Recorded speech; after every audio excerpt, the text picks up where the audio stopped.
جی الحمدللہ، ہمارے تیسرے ربع کا آغاز ہوتا ہے سورہ مومن آیت نمبر 51 سے۔ بسم اللہ الرحمن الرحیم۔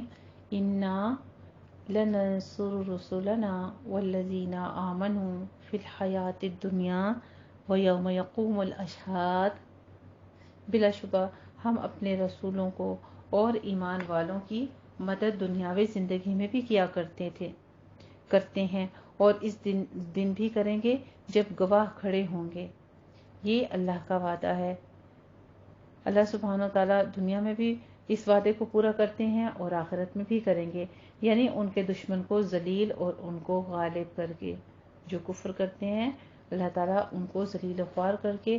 بعض لوگوں کے ذہنوں میں یہ اشکال بھی پیدا ہوتی ہیں کہ بعض نبی قتل کر دیے گئے، جیسے کہ حضرت یحییٰ اور زکریا علیہ السلام وغیرہ ہوا، اور بعض ہجرت پر مجبور ہو گئے، جیسے ابراہیم علیہ السلام اور ہمارے پیارے نبی کریم صلی اللہ علیہ وآلہ وسلم اور صحابہ کرام رضی اللہ تعالی عنہم اجمعین۔ وعدہ امداد کے باوجود ایسا کیوں ہوا؟ دراصل یعنی اللہ کی طرف سے مدد کا وعدہ تو تھا، لیکن اس کے باوجود ایسا کیوں ہوا؟ دراصل یہ وعدہ غالب حالات اور اکثریت کے اعتبار سے ہے، اس لیے بعض حالتوں میں اور بعض اشخاص پر کافروں کا غلبہ اس کے منافی نہیں۔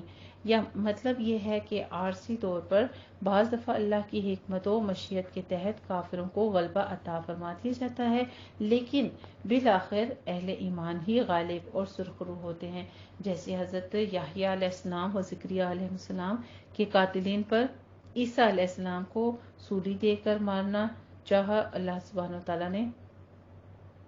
ان کے قاتلین پر ان کے بعد اللہ تعالیٰ نے ان کے دشمنوں کو مسلط فرما دیا، جنہوں نے ان کی خون سے اپنی پیاس بجھائی اور انہیں ذلیل و خوار کیا۔ جن یہودیوں نے حضرت عیسیٰ علیہ السلام کو سولی دے کر مارنا چاہا، اللہ نے ان یہودیوں پر رومیوں کو غالب کر دیا کہ انہوں نے یہودیوں کو خوب ذلت کا عذاب چکھایا۔ پیغمبر اسلام صلی اللہ علیہ وآلہ وسلم اور ان کے رفقا یقیناً ہجرت پر مجبور ہوئے، لیکن اس کے بعد جنگ بدر، احد اور احزاب، غزوہ خیبر اور پھر فتح مکہ کے ذریعے سے اللہ تعالیٰ نے جس طرح مسلمانوں کی مدد فرمائی اور اپنے پیغمبر اور اہل ایمان کو جس طرح غلبہ عطا فرمایا، اس کے بعد اللہ کی مدد کرنے میں کیا شبہ رہ جاتا ہے؟ اسے ابن کثیر نے فرمایا، یعنی وہ فرماتے ہیں کہ قیامت والے دن فرشتے اور انبیاء گواہی دیں گے، یا فرشتے اس بات کی گواہی دیں گے کہ یا اللہ، پیغمبر نے تیرا پیغام پہنچا دیا تھا لیکن ان کی امتوں نے تکذیب کی۔ اس کے علاوہ یہ کہ امت محمدیہ اور نبی کریم صلی اللہ علیہ وآلہ وسلم بھی گواہی دیں گے، جیسا کہ پہلے بھی بیان ہو چکا ہے۔ اس لیے قیامت کو گواہوں کے کھڑے ہونے کا دن کہا گیا ہے۔ اس دن اہل ایمان کی مدد کا مطلب ہے کہ ان کو ان کے اچھے اعمال کی جزا دی جائے گی اور انہیں جنت میں داخل کر دیا جائے گا۔ اور اس دن یہ بھی کریں گے کہ جب گواہ کھڑے ہوں گے، اس دن ظالموں کو ان کی معذرت کوئی نفع نہیں دے گی اور ان کے لیے لعنت ہے اور ان کے لیے برا گھر ہے۔ استغفر اللہ العظیم۔ یہ اللہ کا انکار کرنے والوں کے بارے میں بتایا جا رہا ہے۔ اور بلا شبہ ہم نے موسیٰ علیہ السلام کو ہدایت دی اور ہم نے بنی اسرائیل کو کتاب کا وارث بنایا، عقل مندوں کی ہدایت اور نصیحت کے لیے۔ لہٰذا اے نبی کریم صلی اللہ علیہ وآلہ وسلم، آپ صبر کیجئے۔ ان وعد اللہ حق واستغفر لذنبک وسبح بحمد ربک بالعشی والابکار۔ اب یہاں پر پھر ایک دفعہ حضرت نبی کریم صلی اللہ علیہ وآلہ وسلم کو صبر کی تلقین دی جا رہی ہے کہ آپ صبر کریں، بے شک اللہ کا وعدہ سچا ہے، اور اپنے گناہ کی معافی مانگیے۔ پہلے صبر، اس کے ساتھ کیا ہے؟ اپنے گناہ کی۔ آپ صلی اللہ علیہ وآلہ وسلم کے کون سے گناہ تھے؟ آپ نے کیا گناہ کیے تھے؟ آپ صلی اللہ علیہ وسلم تو گناہوں سے پاک تھے۔ گناہ سے مراد چھوٹی چھوٹی لغزشیں ہیں جو بتقاضۂ بشریت سرزد ہو جاتی ہیں، جن کی اصلاح بھی اللہ تعالیٰ کی طرف سے کر دی جاتی ہے، یا استغفار بھی ایک عبادت ہی ہے، اور اجر و ثواب کی زیادتی کے لیے استغفار کا حکم دیا جا رہا ہے، یا مقدمات کی رہنمائی کے لیے وہ استغفار سے بے نیاز نہ ہوں۔ اللہ سبحانہ تعالیٰ ہمیں دن رات اپنی تسبیح اور استغفار پڑھنے کی توفیق عطا فرمائے. اور صبر ویسے نہیں ملا کرتا، یہ یاد رکھیے گا. صبر دعاؤں کے ساتھ ملتا ہے اور اللہ کے حکم کے ساتھ اس دل کو ٹھہراؤ آ جاتا ہے جو رب سے مانگتا ہے، صبر کی توفیق مانگتا ہے. اپنے رب کی حمد کے ساتھ تسبیح کیجیے. تیسری چیز صبر، اور پھر صبر کے بعد استغفار اور پھر تسبیحات. تو تسبیح میں نماز بھی آ جاتی ہے. نماز میں بھی اللہ تعالیٰ کی تسبیح حمد و ثنا ہی بیان ہوتی ہے.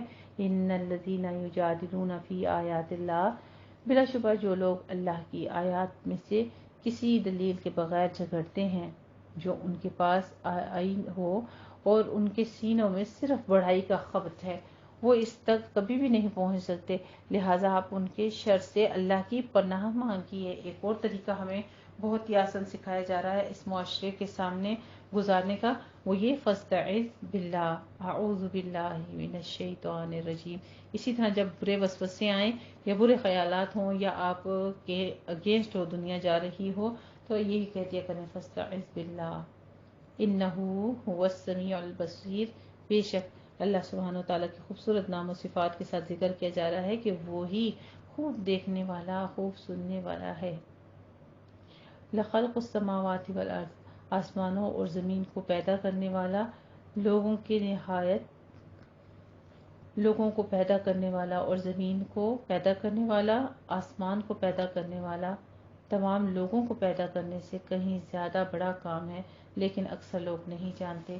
اور اندھا اور دیکھنے والا برابر نہیں. اور وہ لوگ جو ایمان لائے اور انہوں نے نیک عمل کیے، ایمان کے ساتھ عمل صالح کا ذکر پھر آتا ہے، اور برائی کرنے والے برابر نہیں. تو بہت کم نصیحت پکڑتے ہو. بلا شبہ قیامت آنے والی ہے، اس میں کوئی شک نہیں ہے. وَلَٰكِنَّ أَكْثَرَ النَّاسِ لَا يُؤْمِنُونَ، لیکن اکثر لوگ ایمان نہیں لاتے. اور تمہارے رب نے کہا تم مجھے پکارو، میں تمہاری دعائیں قبول کروں گا. سبحان اللہ. وَقَالَ رَبُّكُمُ ادْعُونِي أَسْتَجِبْ لَكُمْ إِنَّ الَّذِينَ يَسْتَكْبِرُونَ، بلا شبہ جو لوگ میری عبادت سے سرکشی کرتے ہیں وہ عنقریب ذلیل و خوار ہو کر جہنم میں داخل ہوں گے. اللہ وہ ہے جس نے تمہارے لیے رات تاریک بنائی تاکہ تم اس میں آرام کرو، اور دن کو دکھلانے والے روشن بنا دیا. بلا شبہ اللہ لوگوں پر بڑا فضل والا ہے. وَلَٰكِنَّ أَكْثَرَ النَّاسِ لَا يَشْكُرُونَ، پھر وہی انسان کی ناشکری کا ذکر کہ لیکن اکثر لوگ شکر نہیں ادا کرتے. ذَلِكُمُ اللَّهُ لَكُمْ، ذَلِكُمُ اللَّهُ رَبُّكُمْ، یہی اللہ تمہارا رب ہے، ہر شے کا پیدا کرنے والا، اس کے سوا کوئی سچا معبود نہیں. پھر تم کہاں بہکائے جاتے ہو. اسی طرح وہ لوگ بہکائے جاتے ہیں جو اللہ کی آیات کا انکار کرتے تھے. اللہ وہ ہے جس نے زمین کو تمہارے لیے قرارگاہ اور آسمان کو چھت بنایا، اور اس نے تمہاری صورتیں بنائیں تو بہت اچھی صورتیں بنائیں. سبحان اللہ. انسان کی شکل و صورت جو ہے تمام مخلوقات سے خوبصورت اللہ سبحانہ وتعالیٰ نے بنائی ہے. الحمدللہ. جتنی بھی روئے زمین پر حیوانات ہیں ان سب میں تم انسانوں کو سب سے زیادہ خوش شکل اور متناسب الاعضاء بنایا. سبحان اللہ. اور اس نے تمہیں پاکیزہ چیزوں سے رزق دیا. یہی اللہ تمہارا رب ہے. سو اللہ رب العالمین بہت بابرکت ہے. الحمدللہ. دیکھیے وہی سورۃ الفاتحہ کے ساتھ پھر ہمارا یہاں پر بھی ربط ہوتا ہے، اس پارے میں بھی، اس سورت میں بھی الحمدللہ رب العالمین سے ہمارے قرآن مجید کا سورۃ الفاتحہ کا آغاز ہوتا ہے. اور یہاں پر بھی فتبارک اللہ رب العالمین هو الحی لا الہ الا هو فادعوہ مخلصین لہ الدین، کہ خالص اسی کے ہو کر. اور وہی سورۃ الفاتحہ کا آغاز الحمدللہ رب العالمین. اس آیت کے آخر میں آتا ہے کہ وہ زندہ ہے، اس کے سوا کوئی معبود برحق نہیں، تم اسی کے لیے بندگی کرتے ہوئے اسی کو پکارو. سب تعریفیں اللہ رب العالمین کے لیے ہیں. قل انی نہیت ان اعبد الذین، اور اے نبی کریم صلی اللہ علیہ وآلہ وسلم آپ کہہ دیجئے بے شک مجھے اس سے روک دیا گیا کہ میں ان کی عبادت کروں جنہیں تم اللہ کے سوا پکارتے ہو، جبکہ میرے پاس میرے رب کی طرف سے واضح آیات آ گئی ہیں. اور مجھے یہ حکم دیا گیا ہے کہ میں رب العالمین کا فرما بردار ہو جاؤں۔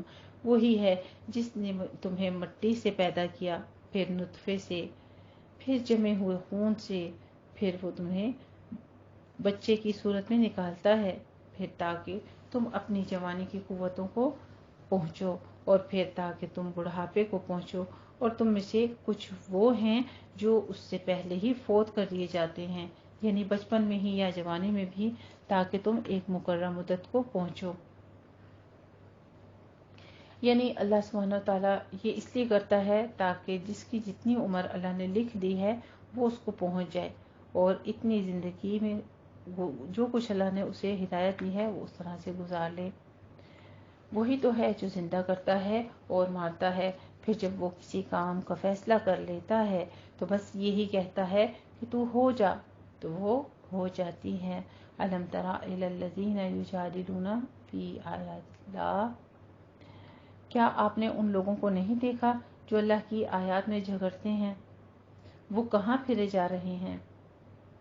جنہوں نے کتاب قرآن کو جھٹلایا اور تعلیمات کو بھی، جن کے ساتھ ہم نے اپنے رسولوں کو بھیجا، تو وہ عنقریب جان لیں گے جب ان کی گردن میں توق اور بیڑیاں ہوں گی جن میں جکڑ کر وہ گھسیٹتے جائیں گے کھولتے ہوئے پانی میں، پھر وہ آگ میں جھونک دیے جائیں گے۔ پھر ان سے کہا جائے گا، کہاں ہیں وہ جنہیں تم شریک ٹھہراتے تھے؟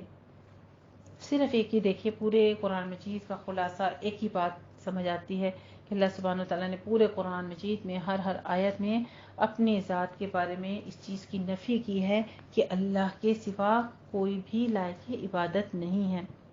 پھر ان سے کہا جائے گا، وہ جنہیں تم شریک ٹھہراتے ہو اللہ کے سوا، وہ کہیں گے وہ تو ہم سے گم ہو گئے، بلکہ ہم تو اس سے پہلے کسی کو بھی نہ پکارتے تھے۔ اسی طرح کافروں کو وہ گمراہ کرتا ہے۔ کہا جائے گا، تمہارا یہ انجام اس لیے ہوا کہ تم زمین میں ناحق اتراتے تھے۔ وَبِمَا كُنتُمْ تَمْرَحُونَ، اور اس کے لیے کہ تم اکڑتے تھے۔ وَادْخُلُوا أَبْوَابَ جَهَنَّمَ خَالِدِينَ فِيهَا، استغفر اللہ العظیم۔ اب تم جہنم کے دروازوں میں داخل ہو جاؤ، تم اس میں ہمیشہ رہو گے، چنانچہ تکبر کرنے والوں کا ٹھکانہ بہت برا ہے۔ لہٰذا اے نبی کریم صلی اللہ علیہ وآلہ وسلم، آپ صبر کیجئے۔ فصبر کے ساتھ پیچھے کیا ذکر آ گیا تھا کہ آپ تسبیح بھی بیان کریں اور ساتھ میں استغفار بھی کریں اور ذکر بھی کریں اللہ کا۔ یہاں پہ فرماتے ہیں بس آپ صبر کیجئے، بلا شبہ اللہ کا وعدہ حق ہے، یعنی وہ قیامت جس سے وعدہ کیا گیا ہے وہ برحق ہے۔ پھر اگر ہم چاہیں تو آپ کو اس عذاب میں سے کچھ دکھا دیں جس کا ہم ان سے وعدہ کرتے ہیں، یا ہم آپ کو اس سے پہلے ہی فوت کر دیں، بالآخر وہ ہماری ہی طرف لوٹ کر آئیں گے۔ اور بلا شبہ ہم نے آپ سے پہلے کئی رسول بھیجے، اس میں سے کچھ وہ ہیں جن کا حال ہم نے آپ سے بیان کر دیا ہے، اور ان میں سے کچھ وہ ہیں جن کا حال ہم نے آپ سے بیان نہیں کیا، اور کسی رسول کو یہ اختیار نہیں کہ وہ اللہ کے حکم کے سوا کوئی اور نشانی لے آئیں۔ پھر جب اللہ کا حکم آ گیا تو حق کے ساتھ فیصلہ کر دیا گیا، اور اس موقع پر اہل باطل یعنی جھوٹے لوگوں نے خسارہ اٹھا لیا۔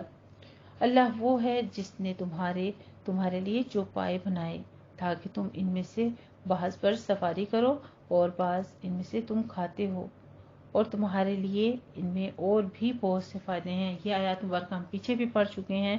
جانوروں کے متعلق اللہ نے یہ چوپائے کس مقصد سے پیدا کیا، وَلِتَبْلُغُوا عَلَيْهَا حَاجَّةً فِي صُدُورِكُمْ، اور تاکہ تم ان پر سوار ہو کر اپنی حاجت یعنی منزل مقصود کو پہنچو۔ یعنی پہلے انسان کے پاس خچر، گھوڑے، گائے وغیرہ تھی تو صحیح، لیکن یہ تو اللہ نے سکھایا کہ اتنی لمبی مسافت ہے، کیوں نہ جانور کے اوپر بیٹھ کر سفر کر لو تو تمہارے لیے تھوڑا سا آرام ہو جائے گا۔ اللہ سبحانہ وتعالیٰ نے کتنی آسانیاں فرمائی ہیں ہمیں دنیا میں بھیج کر، اور کہا کہ تاکہ تم منزل مقصود کو پہنچ جاؤ جو تمہارے دلوں میں ہو، اور تم ان پر اور کشتیوں پر بھی سوار کیے جاتے ہو، اور اللہ تمہیں اپنی نشانیاں دکھاتا ہے، پھر تم اللہ کی کون کون سی نعمت کو جھٹلاؤ گے۔